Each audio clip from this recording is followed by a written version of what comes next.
It's about time.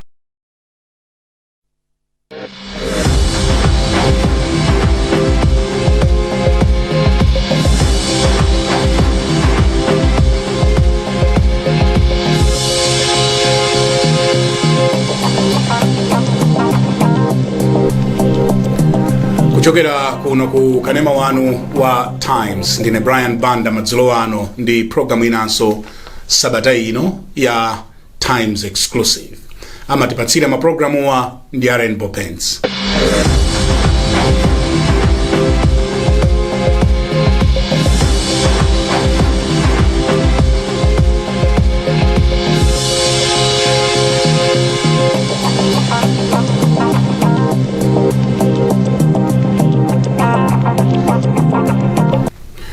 Mwenendo wanga mprogramu we sabata ino ndi a Prophet Dr.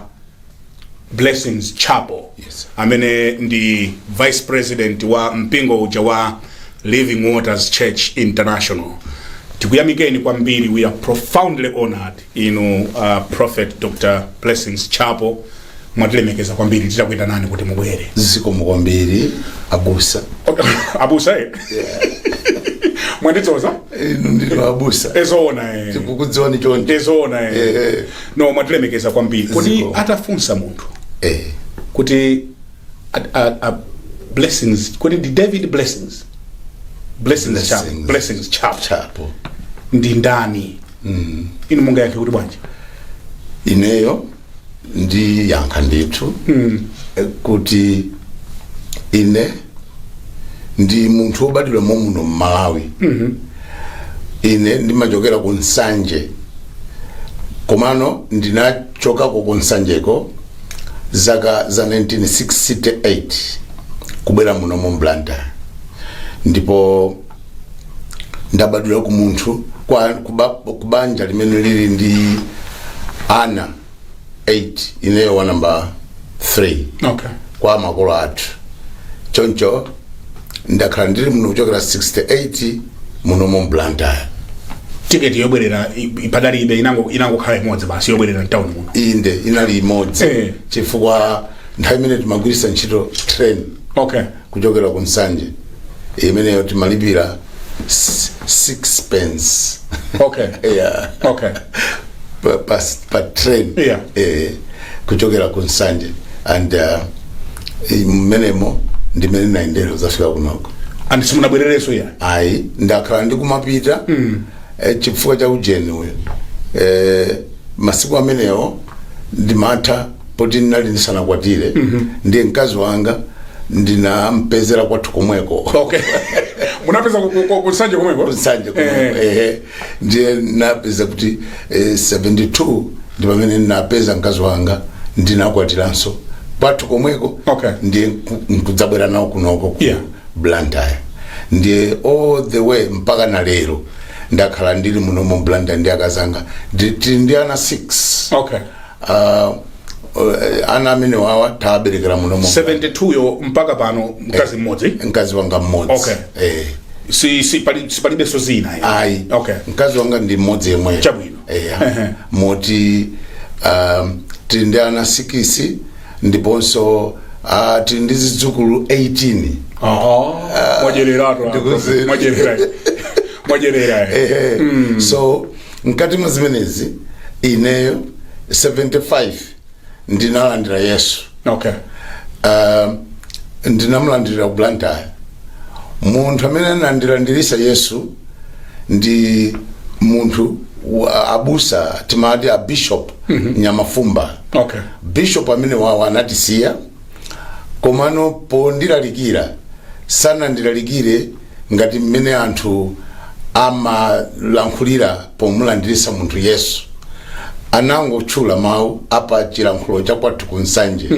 Mawu ake amati Bambo Chapo amatira pondilankhula. Bambo Chapo. Kwenda kuchalichi ngwadidi bya kwanga. Ndiye ine ndi mawu amenewo kudanguza ulija? Akuti mawu akuti kwenda ndiye kuti kupita. Okay. Kuchalichi ndi chalichi yemweyo. Ngwadidi ndiye kuti nkwabwino pya kwanga kwambiri. Okay. Yeah. Kwenda kuchalichi mwadidi pya kwanga. Yeah. Mwadidi pya kwanga. Now, mawu amene ndamina nandikopa oti kwenda kuchalichi mwadidi panalibepo Yesu ya kuchulidwa za Yesu kuti ufunikira Yesu mwakuti anangoti kwenda kuchalichi mwadidi pya kwanga. Mukumva ndiye mawu mwake basi anandifunsa kugwada pansi tina ine ndi akazanga inali tsiku limodzi tinamulandira Yesu. Mwanjira ya kunena kuti kwenda kuchalichi mwadidi pya kwanga ndikutipempherera tsopano kwa ine chinakhala kuti chakhazikika mwa ine kuti ndalandira Yesu. Ndiye kuyambira pamene popo Mulungu anandipasa mphamvu zambiri za kukhala munthu wakuti ndikhoza kunitumikira Mulungu ngakhale sinapite ku Bible school. Ndiye ndimatha kuthamangisa ziwanda kumene kuja kundirande inde zenizeni ndimatha kuwauza anthu basi kenaka ndi apeza osuta fodya basi ndimakumbukira tsiku lina kuti munthu anali wathupiro wamphamvu ndiye tinali anthu awiri mnyumba mmene momo kenaka kunapezeka kuti iwaja ine now zaza kuti Yesu takhoza kukuja for amasuta fodya now and again uje amati chain smoking choncho kunapezeka kuti anafuna ine ndimpempherere ndiye ndayika manja kanthaka kuchepa anapugwa pansi ndi mphamvu ya Mulungu mmene mwine ndinalesana dzadzidwe ndi Mzimu Woyera nehe chifukwa paja ukadzadzidwa ndi Mzimu Woyera Mulungu amakhala kuti wakupasa mphamvu zokwanira ya koma then Mulungu Yesu anali mwa ineyo amandigwirisa ntchito choncho ndiye basi ndamuyika manja wagwa pansi ndiye chizindikiro chakuti chinali chiwanda amalankhula mawu kuti fodya ndiye ndinachithamangisa mudzina la Yesu choka ndiye chinachoka. Ine ndimaopa chifukwa anali wathupira likulu ndimaopa paja anthu akagwidwa ndi ziwanda amakhala ndi mavuvu ndiye ine ndimati kuti amene fo ndinali wochepa wathu pamasiku amene ndiye ndimati kuti uyo akayamba kuvanda muka apapa kunene pa kundi apapa ndi china changochitika china changochitika modi amene ma 7 days anakuona nisanga kuzindikire ndi akhoza kundizindikira chifukwa cha maonekedwe akope anga koma thupi sina lichonchi ayi koma kumuziona kunoko kujiona kuti munthu akuja bwino tu zoona chifukwa mbuyewo is doing akuchita ntchito yabwino.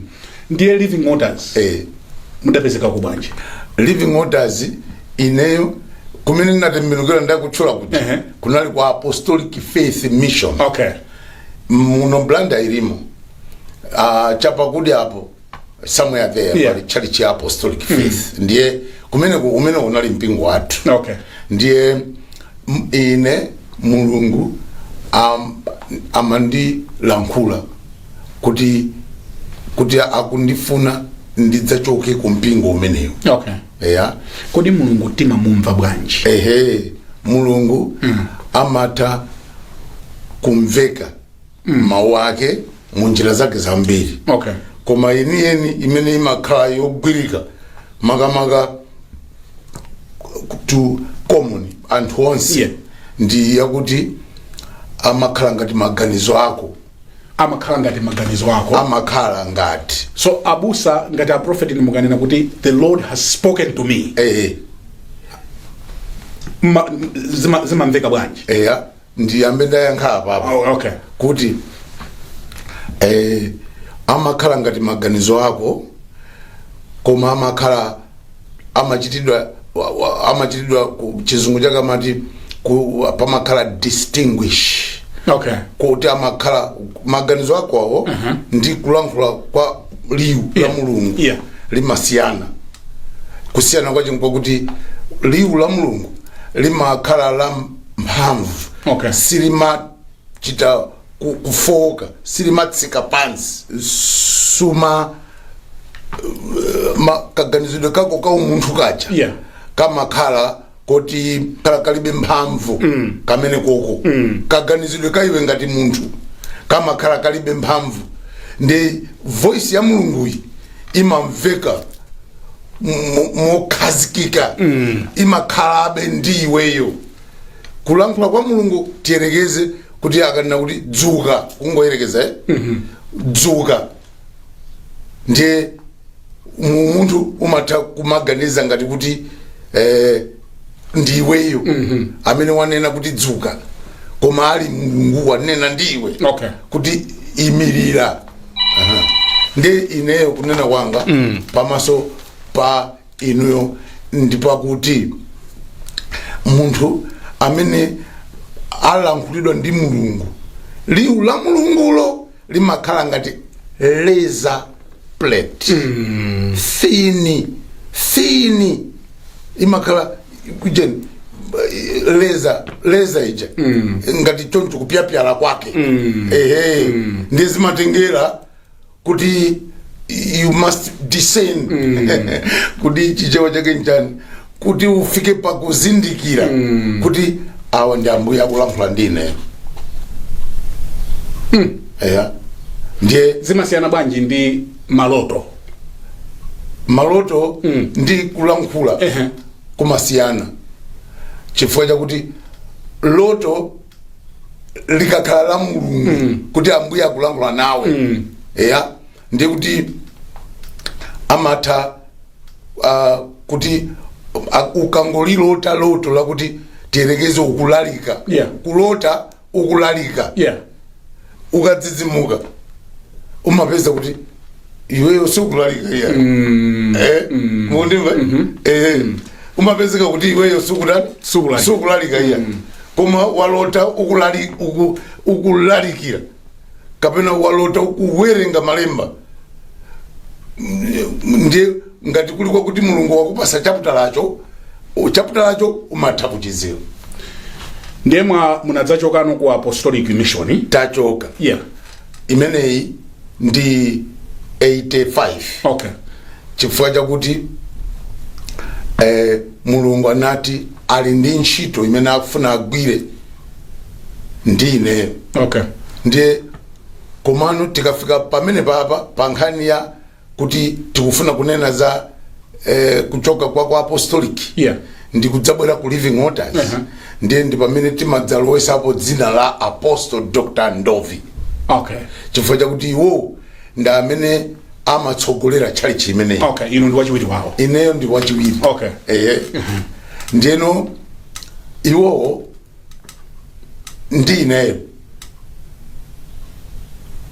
kutsogolera kwa iwo kumapezeka kuti inenso ndimachita nawo limodzi chifukwa tinayambira limodzi chalichi. Kuti munayambira day one? Munayambira limodzi? That was 1985. Pa 5 January. Ndi pamene Living Waters inayamba. Uko kuje ni kumpingwi. Pali hall imene imachedwa Mpingwi Community Center Hall. Ndiye imeneyo ndi imene tidasankha kuti tikayambire ku chalichi ya Living Waters. Chifukwa chakuti kuchokera kwa Apostolic Faith Mission ine ndinatumidwa kuti ndikayang'ane chalichi ya Kubangwe. Ndiye Kubangweko ndimatsogolera ndineyo. Apostle Dr. amatsogolera apa chimwangunda pa ujena pa kudi apa pali bridge yena apa pali church ya apostolic na wonso anali kwa apostolic nonse munakanga ndi munawukira apostolic osati kuwukira ife anachita kutuza Ambuye munawukira nditu osati kuwukira koma mukulankhula kwa wanthu akhoza kuwanena mawu ameneyo but cheni ndi chakuti Mulungu ananena ndi apostolo Mulungu ananena ndine moti kwakukulu ndizilankhula ineyo zanga muzilankhula zanu ezona chifukwa chakuti ndi mmene Mulungu amalankhulira na ndine pano ineyo Mulungu amandilankhula kulankhula kwa Mulungu kumachitika mmaloto nthawi zambiri ndaichula choncho kuti nthawi zambiri chifukwa chakuti it wasn't ngati kuti daily koma pakapita masiku awiri akumandilankhula kumbali ya kundionesa loto lake linali iliro kuti ndili patsogolo pa 19 wanthu imene tingaitchule kuti fumbi la wanthu fumbi la wanthu eya ndiye koma uku kuli apostolo aja akhalako uku kuli mzungu ndipo mzunguyu ine ndimamasulira kuti ndi Ambuye Yesu eya koma tonsefe maonekedwe machitidwe appearance ya thupi lathu yofanana tinaliwo asilimu anthu aja ochepa thupi mzunguyu so ochepa thupi andovi ochepa thupi ndine ndinali apa patsogolo choncho ndimati ndikayamba kuimba nyimbo imene timaitchula kuti wayenera imeneyo ndimayitsogolera ineyo muloto muja ndeni manena kuti wayenera ndikayamba kuimba nyimbo ija gulu lilikuli limagwa ndi mphamvu ya Mulungu, anthu amachiritsidwa opwala miyendo, anthu amadzazidwa ndi Mzimu Woyera mwakumalankhula ndi malilime, ndipo ziwanda zimathawa chifukwa chakuti ndikuyimba nyimbo ija. Ndiye sopano ndikadzidzimuka ndikungolongosola za loto eya basi nkuzapeza kuti munthu ndikugona ulibe soka likonseza palibe soka likonseza kuoneka kapindu ya. Ndiye Mulungu anandipasa kugwirizana ndi Apostle Dr. Ndovi ndine iwo ali mbusa kale ine ndisanakhale mbusa fani mapita kumeneko kuchali chiko ngati membala koma iwo ali kale mbusa ndiye timakondana iwo ndine iwo anali asanakwatire ine nitakwatira kale eya ndili kale ndi ana awiri eya sopano ndiye ndimawuza kuti ine ndikuona loto ili eya imene inali 82 pamene ndinapita ku Bible school ndiye Bible school yache ya Apostolic Faith Mission eya ndiye ndimawuza zimenezi kuti inetu ndikuona loto ili maloto awawa ndikumaona pafupi ndiye kenaka iwo aja nkutiso Mulungu atawauza kuti adzayenera kuchoka ndikukayamba utumiki timatero masiku osati church koma utumiki ngati fellowship ngati utumiki you don't want to use the word fellowship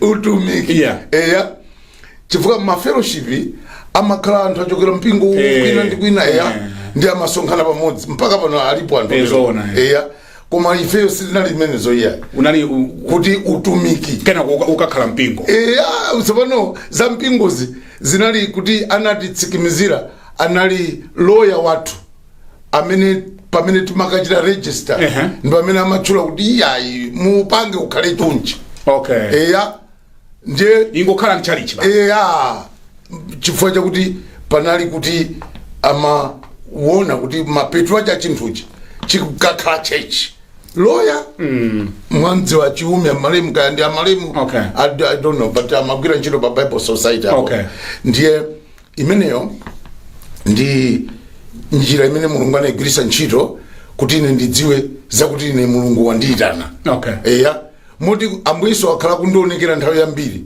Ambuye Yesu mwamva ndikumva ndiye ulendo wina anandionekera ineyo kudzanditsikimizira kuti tsopano utumiki uja watheka kunena fuka panali kapiriodi kena kamene titachoka pamene tinalemba makalata Apostle analemba kalata inenso ndinalemba kalata tinapo sita limodzi opita kuchali chathu yakaleja kuti adziwe kuti ifeyo tachokamo chifukwa chalichiyo it wasn't sinali chalichi yango kuti bola chalichi inali institution yokhazikika ndiye muna kalembetsa chalichi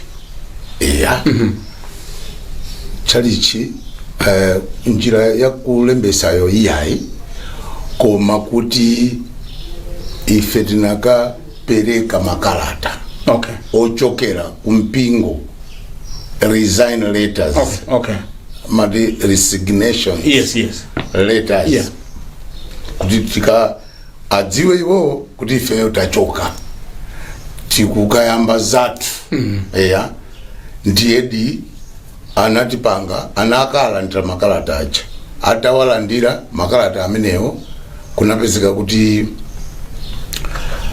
inakhala ngati commotion chokhala ngati chisokonezo. Okay. Chifukwa Apostle Dr. Ndovi aja anali secretary wa chali chimenechi. Okay. Ndipo anointing ya Mulungu inayamba kuchita zinthu zazikulu kwambiri mu chali chimwe. Okay. Ndiye kunapezeka kuti sana investese nkhani imeneyi. Ndiye commotion inabwera pamene popo, komabe anatiitana ifeyo, iwo atalengeza kuti Ndovi chapo achoka anthuwa. Ndiye anatiitana kuti akatike pamilandu. Okay. Ndiye pamilandupo anatiweruza ndi anathana nafe. So anakumasulani. Anatimasula. Okay. Ndiye pamene ifeyo pa 5 January 85 tinakayamba Living Waters. Kumeneko kumpingwe uko ndeta uyamba mpingo uja ndi pamene sindinganene kuti ine nakajoina mpingo wa Living Waters. Ine si gulu la anthu ojoina. Okay. Koma ndine munthu oti ndili pa ma founders. Munayala nawo. Munayala nawo miyala. Okay. Chifukwa Apostle ndine tinachokera limodzi. Okay. Okay. Tinachitira limodzi resign kuchokera ku church imene yoyo. Tonse fetili mazibusa. Okay. Ndiye chimenecho nchimene mati ndinene. Wakhala ulendo wotani kuyambira 1985 mpaka pano kudzafikira na lero. Ngati mawu Mulungu amanena ku buku lijali la Marko chapter chake cha 10 verse 28, Petro anafunsa kwa Ambuye Yesu kuti tsopano ife tutaleka zonse. Taleka zonse. Chifukwa ndi amati ifeyo nanga tizapeza chani? Ndi Ambuye Yesu anayankha kuti amene mwasiya abale anu, makolo anu, minda, ana, china chilichonse kunditsata ine ndi chifukwa cha uthenga, mudzalandira 10. Okay. Pano pa dziko. Okay. Koma mkati mwachimo mazunzo. And kenaka mudzakhala ndi moyo wosatha. Okay. Zilipo zitatu. Okay. Zimene zimapangi 10. Mazunzo ndi moyo wosatha. Okay. So pano since we started minute na yambira chali chimene ya Living Waters kuzafikira na lero pakhala mavuto ambirimbiri. Mavuto ena ndi kusowa kwa chakudya, kusowa kwa ndalama, kusowa oyima nafe. Chifukwa nthawi imeneyo ifeyo tinali tisanakhale kuti tikhoza kukhala ndi anthu amene ali oti amatha kudziwa kupereka cha 10. Okay. Chifukwa ife Mulungu anatiuza kunena kuti chalichi musamakhale gulu la anthu olemba makalata kumalembera mayiko akunja. Mulibe azungu? Ifeyo ngati tili ndi mzunguzungu wake ndi Ambuye Yesu. Ndi Atate Mulungu kumwambako. Okay. And the Holy Spirit amene amatidzoza kuti tikamalankhula. So simulemba makalata kuli konse uko? Not Living Waters. Not mpingo wa Living Waters. Palibe. And tili ndi anzathu. Komano anzathu abwera pambuyo chinthuchi ife Mulungu atatipangisa kuthekera kuti chikhazikike. Ndi sitimalemba makalata kwa munthu aliyense, koma ifeyo timalalikira kuwaphunzitsa wanthu kutchalichi kuti akhoza kudziwa chifuniro cha Mulungu pa nkhani ya kupereka. Ngati cha 10 ndiye choyambira, poyambira pa kupereka kulikonse ndi cha 10 cha 10 iliyonse. Ndipo ndi amati kupereka kwa mbewu amati ma seeds. Okay. Machita so ma seeds timapanga zimenezo. Okay. Koma sitimapanga daily yayi mwina chaka chikabwera cha nyuwani. Ndiye kuti timauza anthu kuti muchiwine chakachi, kuti muchigonjese chakachi pazimene mmafuna inuyo kuti Mulungu akuchitireni. You have also kuti muchite zimenezo. It's biblical. Yes, it's biblical. It is biblical. Moti muzitenga pati m'Bible muja pali mawu amene ali chapter cha 5 cha Mateyu.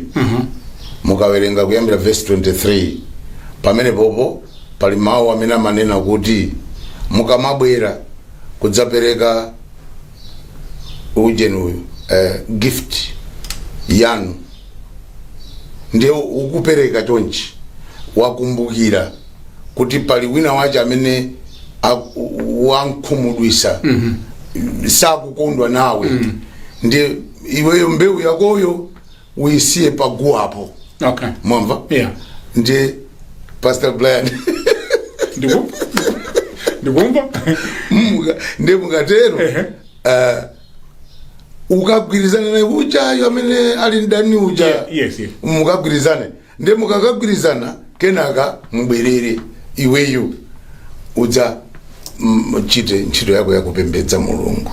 So this is one chapter koma pali ma chapter ambiri. Yeah, funso langa linali la seed, mbewu. Ndiye mwayankha chapter chimene chikuyankha za seed yo. Pali mawu akutchula gift. Okay. Akutchula gift. Yeah, gift. Okay. Chizungu chake chimenecho. Okay. Ndiye gift ndi mphatso. Yeah. So pano chopereka china chilichonse chimayimirira mphatso. Okay. But chapter cha 13 cha buku la Mateyu mukamawerenga mumva akuti ofesa. Yeah. Ananka na fesa. Yeah. Ndiye amafesa mbewu.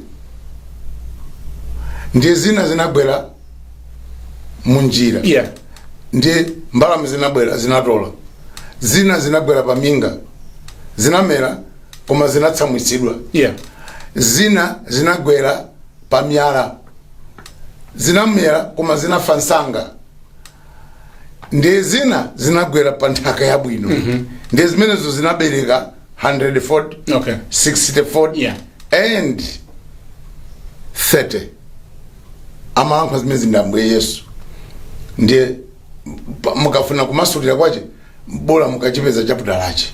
No, ine funso langa ndiye kuti ndilakuti chaka chikamayamba mumauza anthu kuti apereke seed.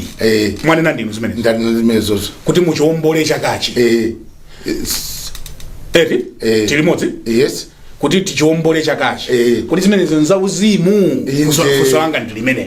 Ngati zili zauzimu m'Bible mukuzitenga pati. Ndiye ndachula kunena kuti pali chapter chimene cha Mateyu chapter 13 chimene chimalankhula za gifts. Chimalankhula za mbewu. Okay. Fesa. Okay. So ndiye akuti mukafesa. Yeah. Ambuye Yesu aja akulongosola magulu atatu kuti ina imabereka 100. Okay. Fold. Yeah. 60 fold. Yeah. 30 fold. Okay. Now that one ikakhala kuti mwaidzala mbewu yanu kandi 1 million. Yeah. Kaya mwadzala mbewu ya ndrama.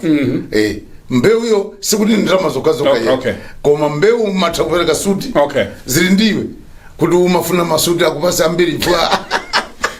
Ndiye izo ndi zimene zikumbali yakuti kudzala. Ndiye china chapter ndi Ecclesiastes. Amate Ecclesiastes. Chapter 11 verse like 4-5 mukapeza kunena Solomon. Yeah. Akunena kuti mutha kumadzala mamawa masana komanso madzulo komatu pa tsikutu. Ndiye akuti akudziwa ndani mudzakhoza ku mwina imodzi. Yeah. Ipezeka kuti yakupasani zosowa. Yeah. Yabereka bwino. Yeah. Kapena zonsezo. Ndiye that is ma chapter amena makamba zokhudzana ndi mbewu kubyala.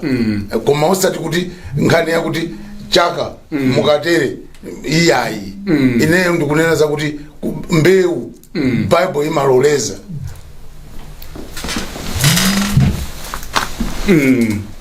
Chabwino. Bible imaloleza kuti anthu adzidzala mbewu.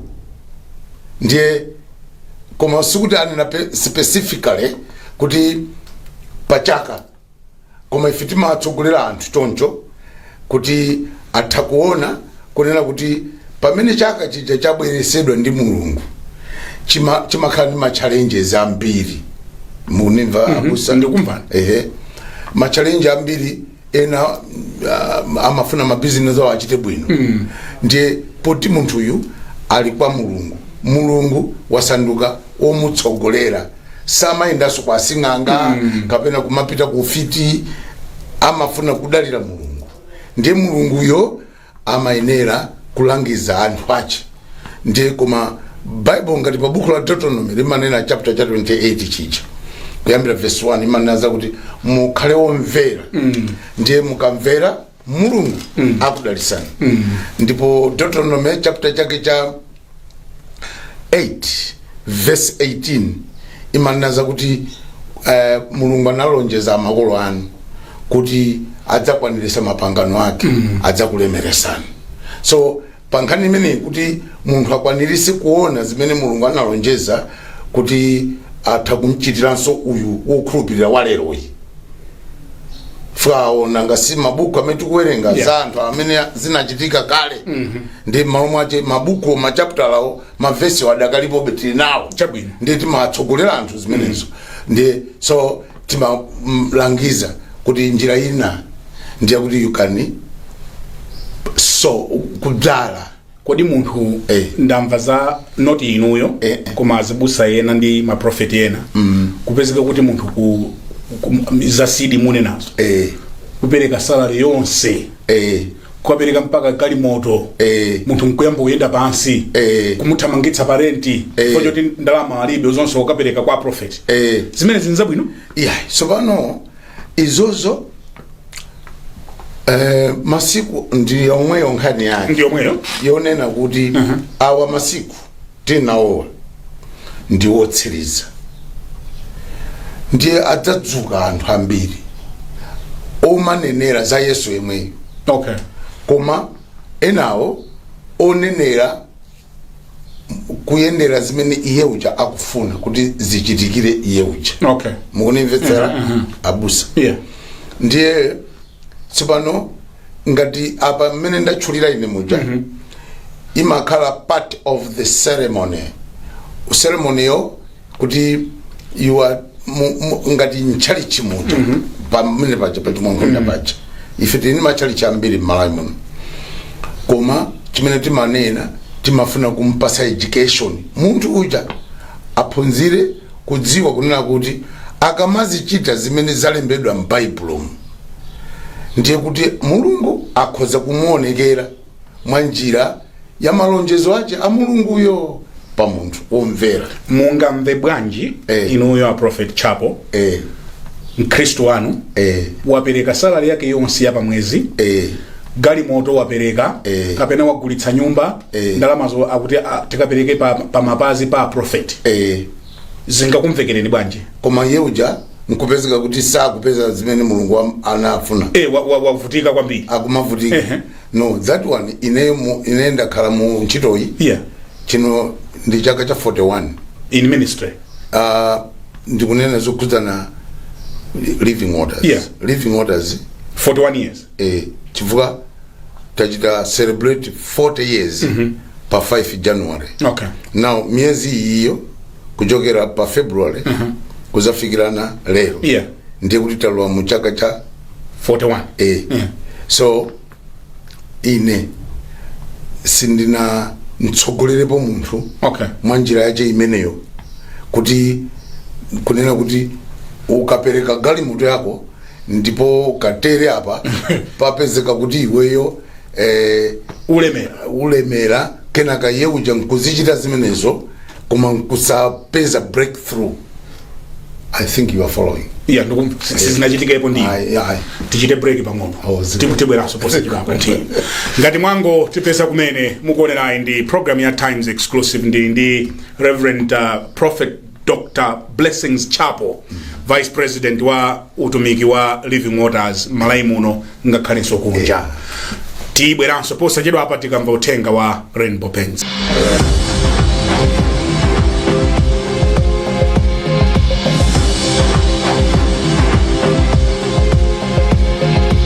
ngati mwango tipeza kumene mukuonera ndi program ya Times Exclusive ndi Prophet Dr.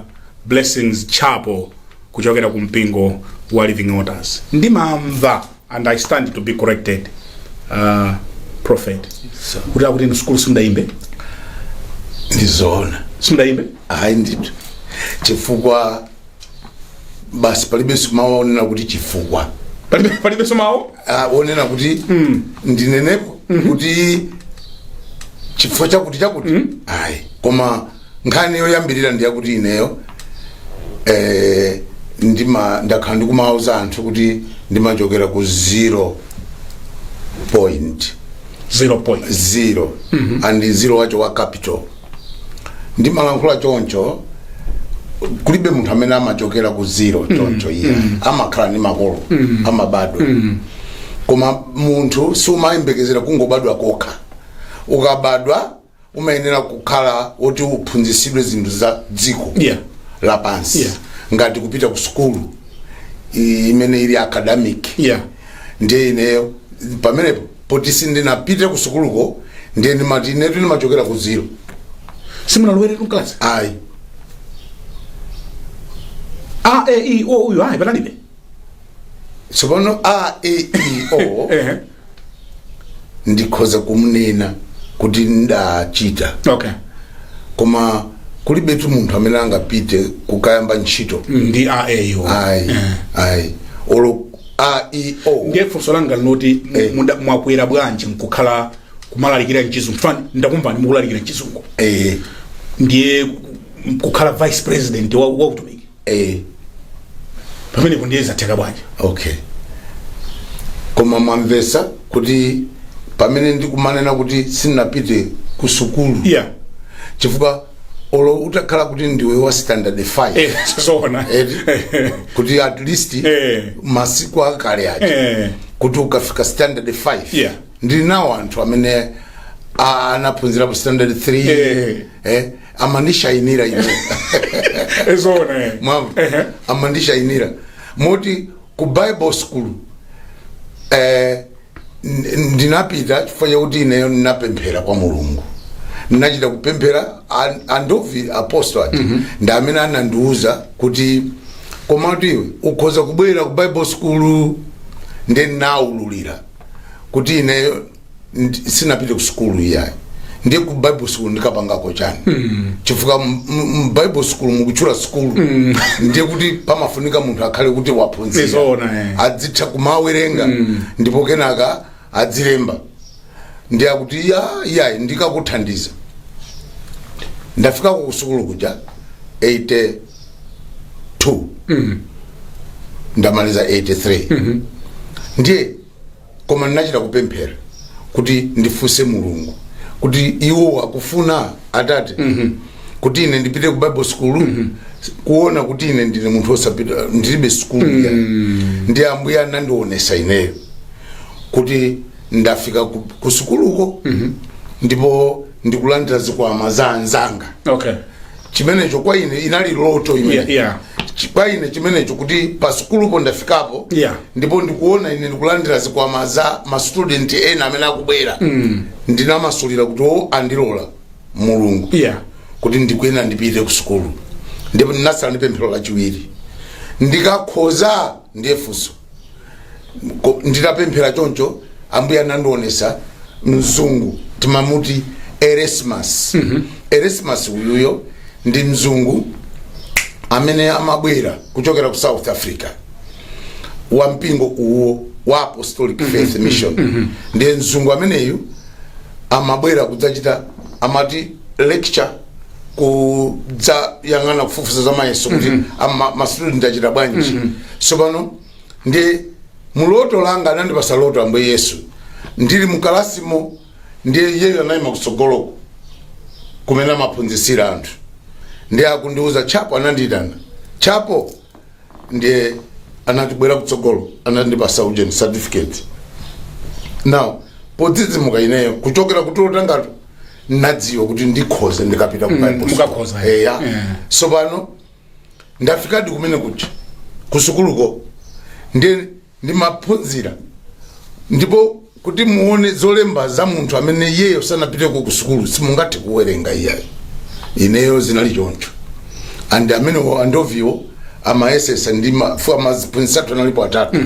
panali mzungu amene wachi German amakhala kunyambadwe kuja koma pano anamwalira anapita kwa Ambuye Yesu ndi munthu wina wachikuda ndi wina wachikudanso amene ali andovyaja so kunapezeka kuti ine mkalasimo gulu la student anzanga mmodzi wa iwo anafika pomanena fuka ndine ndeka amene nalibe class ndikunena maphunziro ambiriwa anali a standard 5 winayo anali wa standard 8 wina standard 7 wina wa form 1 wina form 2 and wina anali wa form 4 koma sana pasidwe certificate okay nena kusukulu kwake ndeno uyu wa standard 7 anafika poyimirira class ndikundiloza ine ndikuauza anthu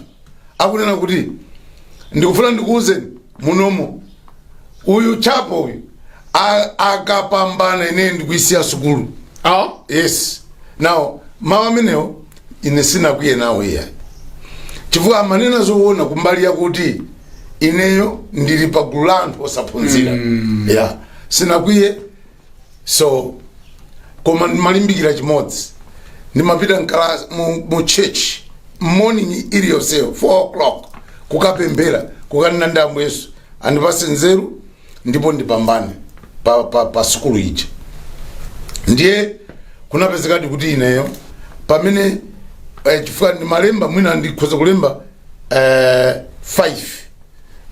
maphunziro aja kulemba maphunziro 5 ndiye mmene muja amanena kuti ukakwanisa kupambana ndi 45 kapena 48 kapena 50 ndiye kuti tikasonkhanisa wakhoza ndiye ine ndimalimbikira zimenezo kuti ningopita pang'ono kuti ndi at least chifukwa akapezeko choti akhoza kuchonga ndiye koma ndimalimbikira fanira nditaphunzira za chikhulupiriro ndiye ndinayilimbikira kwambiri nkhani ya chikhulupiriro paja chimanena ndiye ndimanena kuti ndikangomaliza kulemba kuti manena ndimavomera kwa anzanga ine ndakhoza ineyo munduona ndakhoza ndiye anthu aja amafika pakumapsa mtima anzanga aja ma student ndiye amaganizaso kuti maybe chapo ndovi akumamphunzitsira kumbali ndiyeno koma sanadziwe kuti ine ndangogwira chikhulupiriro ndipo ndikuvomera chikhulupiriro ndiye kunapezeka tsiku litafika ine nalandira certificate kuti makhoza ndakhoza mukabwera ku office kwanga pa Mwankhunda mupeza muli ma certificate ambiri okhoza and academically so ine sinapite ku sukulu koma anthu lero inuyo mwati mwandionapo ine ndikulalikira chizungu nkhani yache inagona pakuti ineyo anthu ena mchalichi andovya ja nanga ndiophunzira andovya ngati kuli munthu oti anaphunzira one of them ndi andovya anaphunzira mpaka dokotala tsopano ine ndine uja wa zero ezona osati pakali pano koma kumeneko kumbuyo kumene muchokerako ndino amandinena anthu ena ntchali chimuja amatokhala nawo nane basi kuti ife timakuona ndiwe wodzozedwa koma kuganiza kuti kulalikira kwako uthanana kwa Malawi muno ndino akamandiuza zimene zija ndi amanena mawu kuti ukufunika uyambe kumalankhula chizungu ndati ine akuti ndati chizungu ndichilankhula bwanji chifukwa chizungucho makutu anga akulephera kuchimva akamalankhula anthu lankhula chizungu tsopano ndikwanisa bwanji kuchilankhula nditi makangana pamene awa unifunira mafuno abwino chifukwa tikakhala pagulu kuti anthu aja kumalankhula chizungu ine ndimatakwaletsa please musamalankhule chizungu mudzidziwa kuti sinimamva chizungu mukunimva kuti now ndiye kenaka napanga chiganizo patapita I think 2-3 years living waters yo itabadwa kale ndinati ineyo I think zimene manena anthu aja ndikuona kuti ine ndikufunika ndichite pakanthu ndiye koma ineyo kuti ndizipita kukalasi nthamene kunali masukulu akwacha amene anakhazikitsa president akale aja ndiye nati ine ndikamapita ku sukulu zimene zija ndikapezanso akhristu ali mmene kuja ndiye adzikandiona ine ndikuphunzira ndi amene aja ndi pride ndiye sindinaganize zopita kumene kuja iyayi ndiye naganiza kuti nanena kuti Ambuye Yesu namva kuti inu maphunzitsa ndiye ndikufuna ndikukhulupirireni kuti inuyo mundiphunzitse ndiye napita kuphiri la Sochilija kwina kwache kuli mphanga ndi makasala kumene kuja zakudya 3 days kumauza anthu Ambuye kwauza kuti nimanena kuti Ambuye nimaloza mutu mwanga kuti Ambuye mu ubongo wangawo mupange print malo amene anapezeka kuti alibe sukulu muikemo maphunziro muikemo chizungu mutsegule makutu angawo ndidzitha kuchimva chizungu chikamalankhulidwa mupangise lilime langa likhoze kumatha kuchilankhula chizungucho and maso angawo mwapangise ndidzitha kumachiwerenga inuyo mwandionapo ndikumawerenga chizungu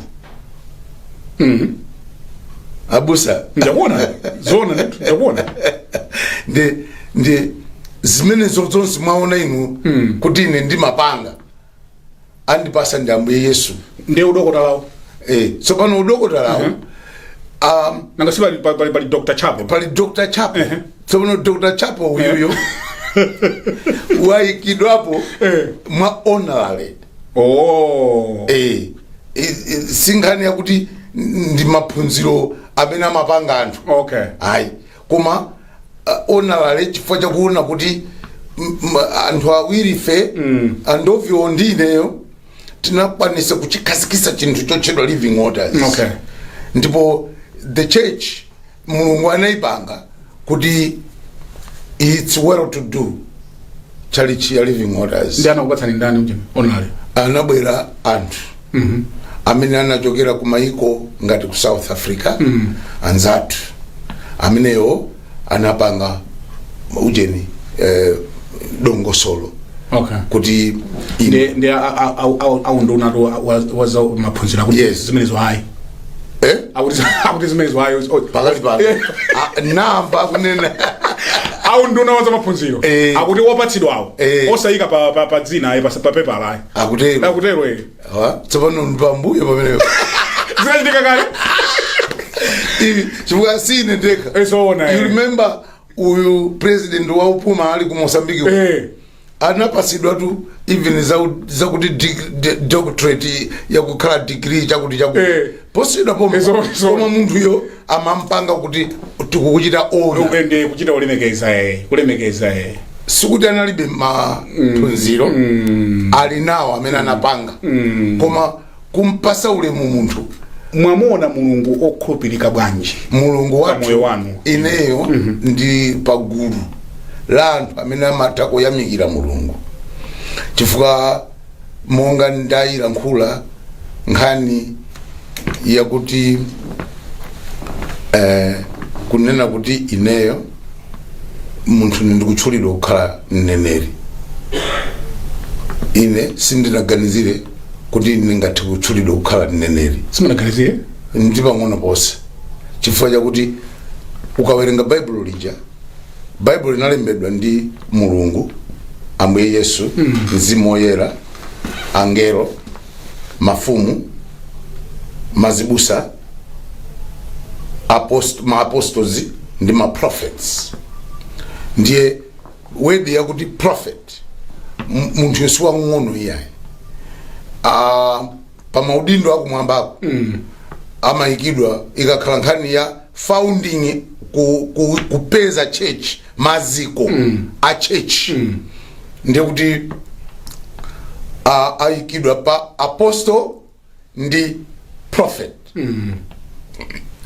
Yesu Kristu ngati wapangodya amene ndi Efeso chapter 2 verse 20 amanena zimenezi ndiye zimakhala zovuta munthu otuli kutali ngati ukoko muzachi Kristus uganizire maudindo akulu ngati awawo no ndiye ine nalibe ganizo limene komano ambuye anakondwa kumwambako kundipanga ine kukhala mneneri ndipo ine ndimadziwa kuti ineyo ndine mneneri ndiye mapita mkakhale m'maiko akunja kuti ku America ku United Kingdom kolalikira kuti ineyo ngati kuli munthu amene amadziwa dziko la America ndikunena America ndayamba ndi America chifukwa mu America mundayendamo ndi Living Waters omwe Living Waters omwe komano ifeyo ngati church tili ndi malo amodzi ku America ko ku Indiana ndiye nkumene kuli chali chathu komano mu America ngati New York Washington DC Washington pali tuma Washington awiri and kumeneko kuli mzinda wina waukulu kwambiri umachedwa Seattle ndi pali Florida pali Jackson Mississippi mwafika konse pali Georgia pali maiko ngati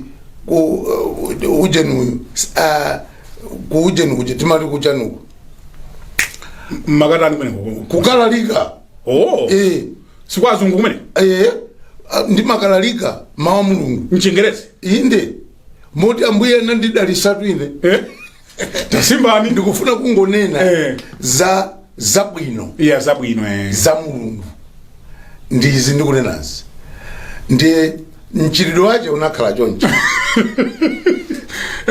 unakhala choncho usagula timbe mchitidwe wake ine ngani sumapita ndi basi yayi kupita kumaiko atali amene wao mafrika passport ndikunena za basi ngati transport ndipa ndege umaina kugwisa ntchito ndege ineyo mapassport namba ukhala nawo kalikali so pano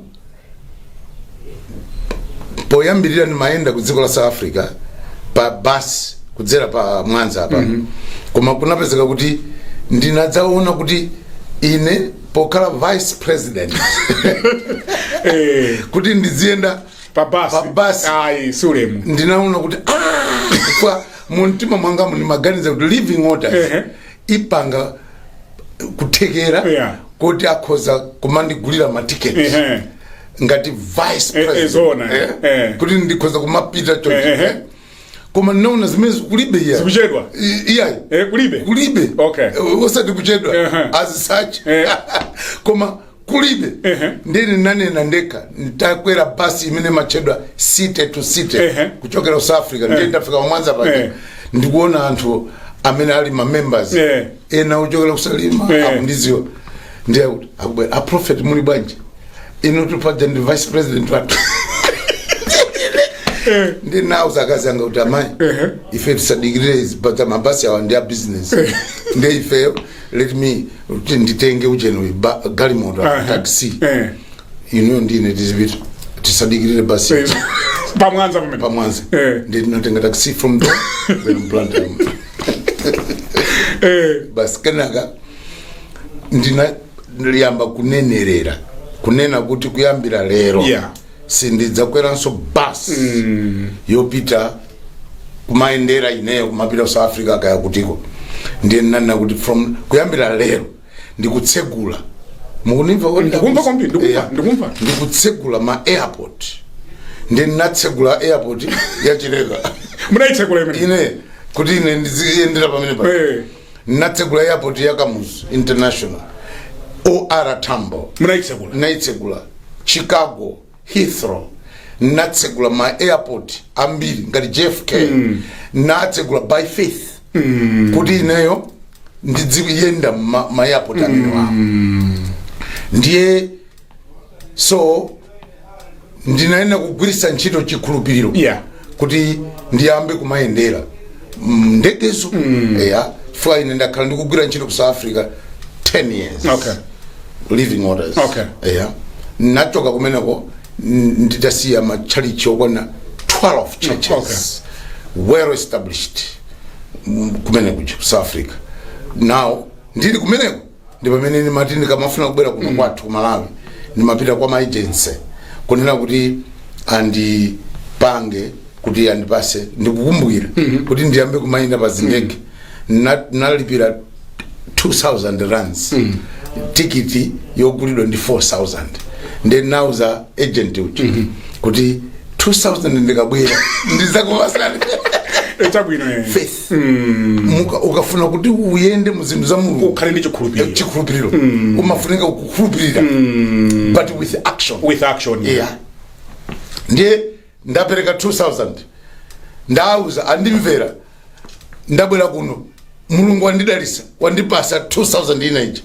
ndakapita kuja ndabwezera basi kenaka Mulungu amandipasa ndalama zokwanira zomakhoza kugula matikiti anga obwerera ku Malawi opitira ku maiko ku UK dziko la UK ichi ndayenda mamva ndikunena matown mizinda mwake Blackpool Liverpool Glasgow mwambirimbiri nzibambo ochokera pa zero ochokera pa zero izozo nthawi ikuthamanga kwambiri. Okay, Mulungu akuti chani za Malawi mastrago alipo koma Mulungu akunena kuti ife ngati a Malawi tipereke mapemphero kumwambako. Mapempherowo apangisa zimene zili zosatheka kukhala zotheka chifukwa pali zinthu zimene zimatheka ndi wanthu ndiye pali zinthu zimene Mulungu zimene zalephereka ndi anthu Mulungu amathana nazo. Ndiye choncho kudziko kwathu kuno Mulungu pa nkhani ya anthu andale amene ali mdziko linolo pambali pokuti ngati pakali pano pali zipani zambiri ino ngati mani yanjwa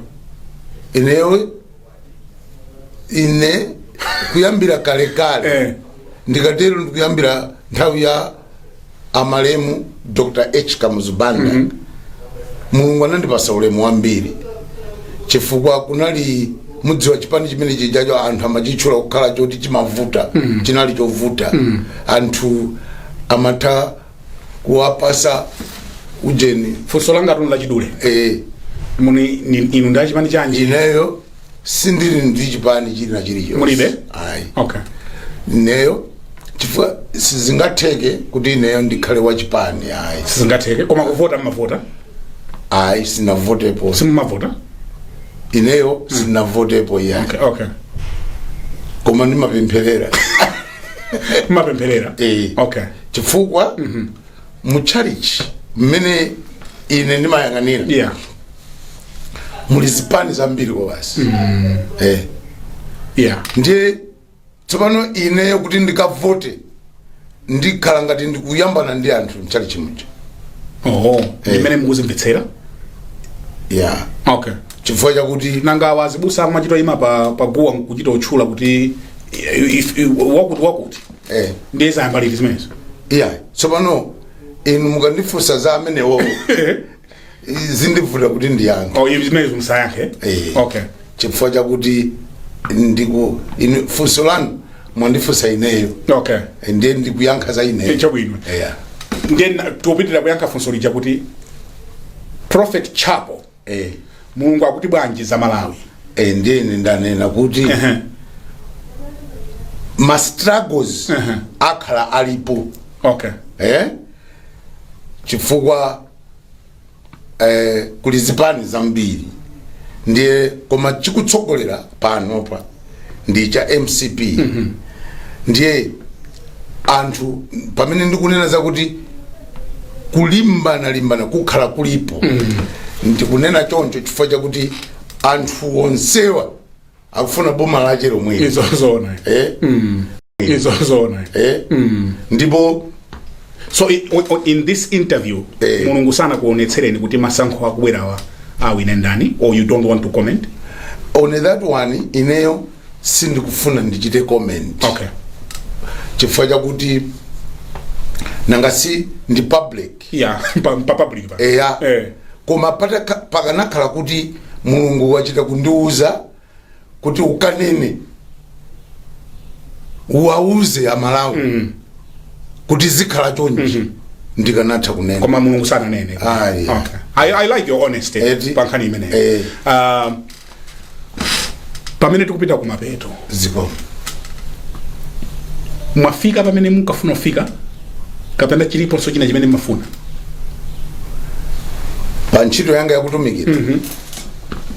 Ifu America ndiye mwaponda, Scotland ndiye mwaponda, chiliponso china vice president ndiwo and living orders ikuoneka kuti kusamalani kwambiri.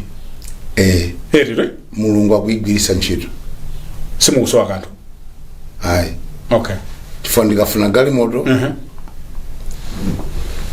mulungu amawauza anthu pansi pakutsogolera kwa Apostle Dr. Ndovi kuti pagulidwe galimoto yoti ine ndiyendere. Ili panja apa ina msatero zen and ngakhale munthu ineyo ndimakhala ndizokhumba zanga kuti ineyo galimoto imene ndimayifuna ine ndiyo so pano izo zili choncho mulungu akumagwirisa ntchito living orders pansi pa utsogoleri ulipo kuti zimene ndikufuna ine zipezeke kuti ndazifikira. Ngati vice president mumatani kuchalichiko? Ine kuchalichiko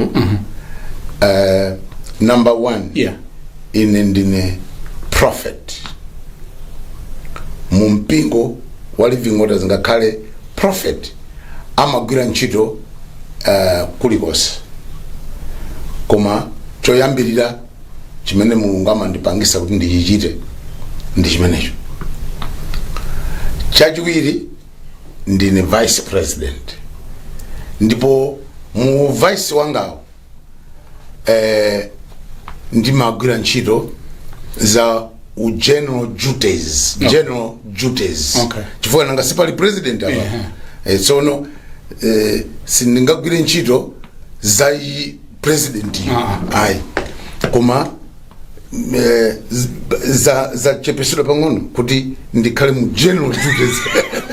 Kuti mukhale mu general duties osakhala president koma general duties. Okay, so give me an example ya general duty. General duty ndiye kuti tierekeze kuti mu department ya anyamata kukupezeka problem ina yake kumeneko uko, ineyo ndili wakutha kukafika kumeneko ndikukafufuza kuti chikupangika ndi chani, ndiye ndikaona kuti ndikhoza kulongosola chofunikacho ndipange chimenecho. Kaya ndikwazi mai kukakhala vuto lina lache ndipo ineyo palibe choti ndikhoza kutchingidwa kuti sindingathe kufikirako, ndili wakutha kufikira kumene kucha. Ma men's meetings pakakhala kuti kuli vuto lina lake ndi pakufunikira kuti ine ndifikire kumene kwako ndikhoza kufikira. So that's group ya general duties. Mawu anu omaliza madzulo anu ndiotani? Ineyo a prophet Chapo ndikunena kuti kukhala pansi pa munthu ngati zimene mulungu wandichitisa ineyo kukhalapo kwa zaka zonsezi kuchokera kuyamba kwa living orders ndikuzafikirana lero. Pamafunika iweyo uzikhala munthu amene uzimu umaukonda. Mawu anga omaliza ndi amene uchifukwa pamakhala zinthu zimene zimatha kukupangisa iweyo kukhumudwa. Ndiye ukakhumudwa ngati uzimu palibepo, ndiye kuti umatha kuleka chali chija ndikukayamba zina. And you have seen anthu akuchoka ambirimbiri anyamata athu over the years ena kumabwereranso titakuita nani kuti mubwere mwatilemekeza kwambiri. Tikuthokozeni Prophet Chapo. Abusa Brian Banda ndifuna ndikuuzeni kuti zikomo kwambiri chifukwa alipo anthu amanena kuti amafuna dzimva mulungu akulankhula koma anthu ena amatha kuchita zinthu ngakhale wasakudziwa kuti akwachitisa ndi mulungu. So ndinene kwa inuyo kuti ine ndikuyamika kwambiri chifukwa inali dream ngakhale yoti kusowa nayo oti uchite naye communicate yakuti inuyo chifukwa inuyo number 1 ndimakuchita ni admire pa ntchito yanu mmene mapangayi yakuwapasa anthu ma exclusive ma exclusive mwachishola bwino mwachishola bwino Chingerezi ndimaona anthu andale olemekezekawo ndiye na hotelo makhala nawo munomo ndiye ndimakuchita na admire ndakhala ndikumapanga kuti mtima wangawo kumanena kuti koma amene aja 1 amavala bwino 2 is smart munthu uja ndiye lero kwapezeka kuti munthu ameneyo ndakhala ndikunchita admire ali ndine limodzi chonchi kudzaona kuti inu yomwe ndiyimbira foni kundiuza kuti ndikufuna mubwere ine ndeni mati chani zazikulu kwambiri ndeni ndikufuna Ambuye Yesu Kristo akudaliseni inuyo ndiye banja lanu kuti ndinokwatira okay muli ndi andangati imene ndi pano mabwerera kudzafusira mafunso musatembenuze tebulo ya ingoperekani madalitso ndene ndikuti mulungu apitirize kuigwira ntchito yakudalisa banja lanu ndi ntchito iyi mukuyipangayi mumtima mwanga mwine ndikufuna ngati pali udindo wina pamwamba Ambuye akupitiseni pamene. Amen. That's my wish. Ndathokoza. Mwatilemekeza ilenso I admire you. I've heard you preach maliro kuchali chindesi ndabwere koma ndidzabwera mudzanditana mudzanditana koma I've heard you preach and your story is inspiring and ndakondwera kunena kuti you have been very candid chifukwa ngati zimene za skulu zija anthu mwina sangafune koma you're telling it with a lot of joy and gratitude. Ndofuna ndikuyamikeni mukatiperekanso mtendere kwa amayi kwambiri mupanga sichimoza kwa amayi. Amen. Pamene panso ndiye pamapeto a program yathu madzulo ano ya Times Exclusive pamene I had a conversation ndi Prophet Dr. Blessings Chapo kuchokera ku mpingo wa Living Waters. Iwowa ndi Vice President munthu wamkulu kwambiri lamba la nsapato chingwe cha nsapato sindingamange kufikira sabata ya mawa pamene tibwerenso ndi mulendo wina tingoti mokoma nonse and goodbye.